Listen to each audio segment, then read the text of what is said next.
यद्वैश्यः पद्भ्यां शूद्रो अजायत। मानस यज्ञ में उस विराट पुरुष के द्वारा स्वयं का उत्सर्ग करने से उसके मुख से ब्राह्मण, भुजाओं से क्षत्रिय, जांघों से वैश्य और चरणों से शूद्र ने जन्म लिया। चंद्रमा मनसो जातः चक्षुः सूर्यो अजायत मुखादिन्द्रश्चाग्निश्च घ्राणाद् वायुरजायत। उस विराट पुरुष के मन से चंद्रमा, उसकी आंखों से सूर्य, उसके मुख से इंद्र और अग्नि, उसकी सांसों से वायु ने जन्म लिया। नाभ्या आसीदन्तरिक्षं शेष्णोद्यौ समवर्तत अभ्यां भूमिर्दिशः श्रोत्रात् तथा लोकागुम् अकल्पयन्।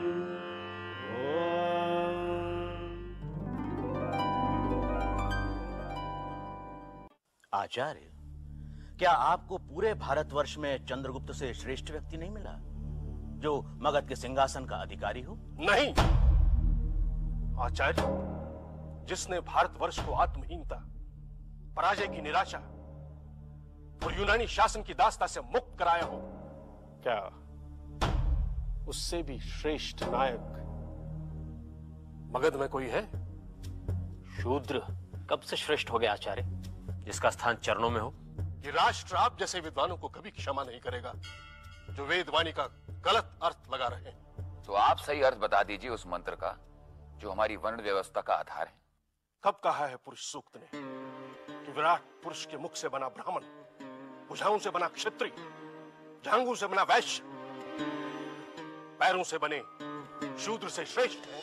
वेद वांग्मय में पूरे ब्रह्मांड में व्याप्त आत्म तत्व की कल्पना आदि पुरुष यानी विराट पुरुष के रूप में हुई, जिसमें मुख को ब्राह्मण, भुजाओं को क्षत्रिय, जांघों को वैश्य और चरणों को शूद्र कहा गया। इसीलिए उस समय की सामाजिक व्यवस्था में शूद्रों को हीन माना गया, जबकि वास्तव में वेदों का ये अभिप्राय नहीं था। वही पुरुष सूक्त ये भी कहता है कि ये पृथ्वी भी शूद्र है, क्योंकि उस विराट पुरुष की नाभि से अंतरिक्ष उत्पन्न हुआ, मस्तक से द्युलोक और चरणों से पृथ्वी। ये पृथ्वी हमें धारण करती है, हमारा पालन करती है, इसलिए ये शूद्र है। ये पृथ्वी हमें जल देती है, फल देती है, अन्न देती है, इसलिए ये पृथ्वी शूद्र है। आचार्य, शूद्र तो उसके चरण हैं जिसकी आंखें सूर्य है, जिसका मन चंद्रमा है और वायु जिसकी सांसें हैं। ऐसे ब्रह्मांड को धारण करने वाला शूद्र है। वर्ण का शाब्दिक अर्थ है रंग। शास्त्रों में त्रिगुण यानी सत्व, रजो और तमो नाम की मनः स्थितियों या मनोदशा को वर्ण यानी रंगों के माध्यम से भी दर्शाया जाता है। इसलिए सत्व को सफेद, रजस को लाल और तमस को कृष्ण यानी काले रंग से अभिव्यक्त किया जाता है। जब मनुष्य अपने अस्तित्व के लिए कभी जंगली पशुओं से और कभी दूसरे समूहों के आक्रमण से लड़ रहा था, ऐसी व्यवस्था में जो सत्व गुण प्रधान थे, जिन्होंने समाज के बौद्धिक और आध्यात्मिक मार्गदर्शन का जिम्मा उठाया, वे ब्राह्मण कहलाए। जो रजोगुण प्रधान थे, योद्धा थे, वीर थे, युद्ध में कुशल और निर्भीक थे, जिन्होंने अपने समाज, अपने समुदाय की रक्षा की जिम्मेदारी उठाई, वे क्षत्रिय कहलाए। जो रजो और तमोगुण प्रधान थे, जिन्होंने समाज के पालन पोषण, भोजन और रोजमर्रा की जरूरतों की जिम्मेदारी ली, वे वैश्य कहलाए। और जो तमोगुण प्रधान थे, जिन्होंने अपने समाज, अपने समुदाय की सेवा की जिम्मेदारी उठाई वे शूद्र कहलाए। वर्ण की इस व्यवस्था का अपने प्राचीन रूप में जन्म से कोई संबंध नहीं था। तो क्या आप वर्ण व्यवस्था को नहीं मानते आचार्य? मैं वर्ण की उस व्यवस्था को नहीं मानता जो ये कहती है कि वर्ण का संबंध जन्म से है। मेरी दृष्टि में जन्म से कोई ब्राह्मण, कोई क्षत्रिय, कोई वैश्य और कोई शूद्र नहीं होता। और इसकी घोषणा मैं नहीं, वेद और ऋषि याज्ञवल्क्य करते हैं और समस्त ऋषि उसका समर्थन करते हैं। ये कब कहा था याज्ञवल्क्य ने आचार्य विष्णुगुप्त? मैं तो राजनीति पढ़ाता हूं आचार्य, वेदांत तो आप पढ़ाते हैं। क्या कहा था मिथिला के राजा जनक को सभा में ऋषि याज्ञवल्क्य ने जब आचार्य कोहल ने प्रश्न किया था? क्या था वह प्रश्न? वह प्रश्न था कि ब्रह्म को जान लेने के बाद मनुष्य क्या बनता है और वह कैसे आचरण करता है। आचार्य, याज्ञवल्क्य ने कहा था कि ब्रह्म को जान लेने के बाद ही मनुष्य ब्राह्मण बनता है और उसे जान लेने के बाद जो भूख प्यास, शोक मोह, जन्म मृत्यु से परे ब्राह्मण पुत्र की कामना, धन की कामना और संसार की कामना से मुक्त हो भिक्षा पर निर्वाह करता है। इसलिए ब्राह्मण वही है जो ब्रह्म को जानता है। कुछ लोग तो कहेंगे ये तो ब्राह्मण के लक्षण नहीं, ब्राह्मण परिवार में पैदा होता है और वो जन्म के कारण ही ब्राह्मण होता है। और मैं कहता हूं जो ब्रह्म को जानता है वही ब्राह्मण है, बाकी सभी ब्राह्मण नहीं है। वे सब मृत्यु और शोक के ग्रास हैं। क्या याज्ञवल्क्य के शब्दों में जन्म से जुड़ी वर्ण व्यवस्था के विरुद्ध छिपी चुनौती नहीं थी? क्या नहीं कह रहा है वेद का ऋषि कि मैं गायक हूं, मेरे पिता वैद्य हैं? कारुरहम ततो भिषग उपल प्रक्षिणी नना नानाधियो वसुयवो अनु गाइव तस्थिमेन्द्रायेन्दो परिस्रव। ये ब्राह्मण, ये क्षत्रिय, ये लोग, ये देव, ये भूत, ये सर्व, ये आत्मा ही तो है।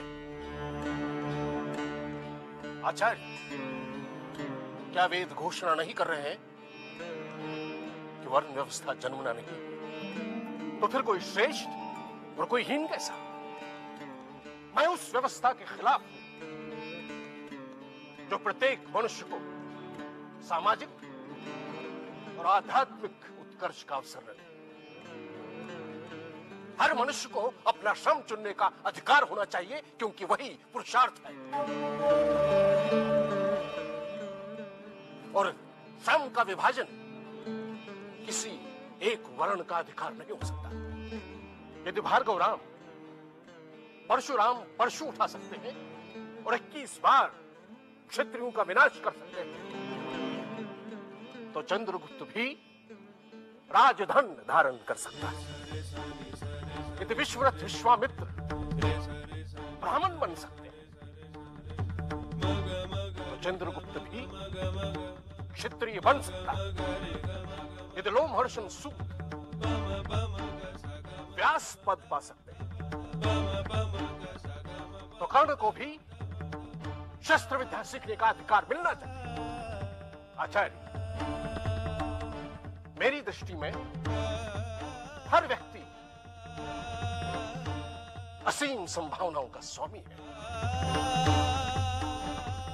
और उन संभावनाओं के द्वार खोलना ही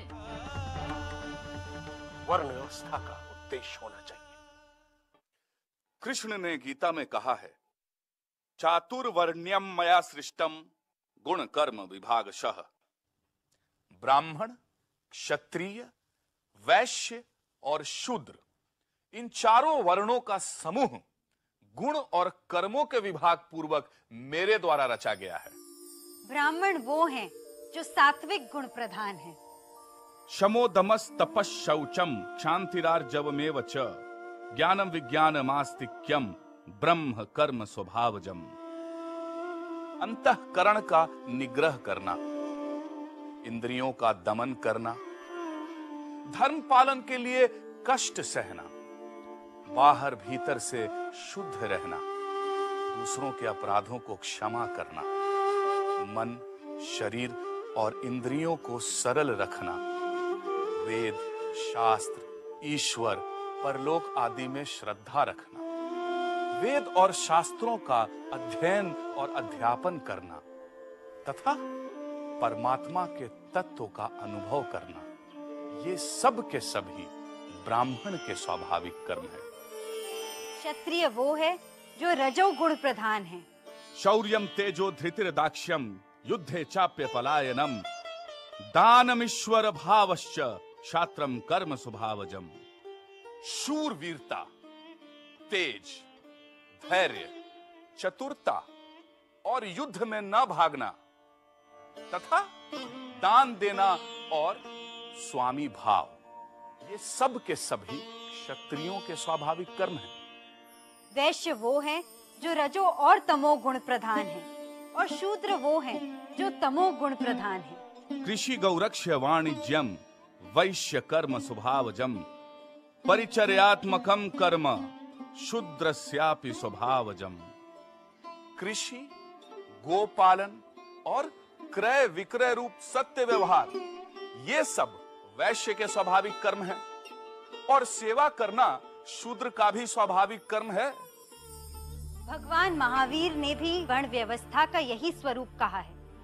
कमुणा बम्मणो होई, कमुणा होई खत्तियो, वैसो कमुणा होई, सुद्धो हवई कमुणा। मनुष्य कर्म से ब्राह्मण होता है, कर्म से क्षत्रिय होता है, कर्म से वैश्य होता है और कर्म से ही शूद्र होता है। भगवान बुद्ध ने भी इसी का समर्थन किया है।